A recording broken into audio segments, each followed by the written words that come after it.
Il prépare les circonstances, il tisse son plan. Quand Joseph a été jeté dans le puits, trahi par ses frères, vendu comme esclave, oublié en prison, Dieu semblait silencieux. Mais en réalité, Dieu orchestrait chaque moment pour le faire asseoir à la droite de Pharaon, au moment précis où une famine allait frapper la terre.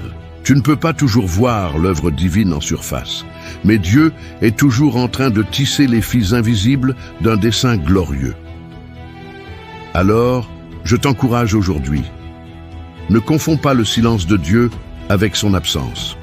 Ne pense pas que son retard est un refus. Ce n'est pas parce que tu ne l'entends pas qu'il n'agit pas.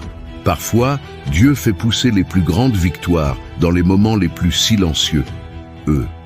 Le délai de Dieu est un lieu de transformation. Ce que tu vis dans l'attente n'est pas inutile. Ce n'est pas un temps perdu.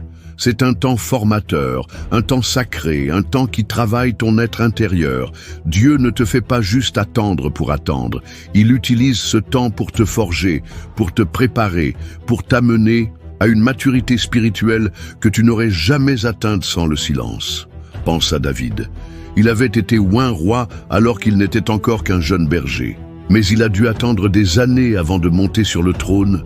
Pendant ce temps, il a fui Saül, vécu dans des grottes, combattu des ennemis, connu la solitude, la trahison, l'incompréhension.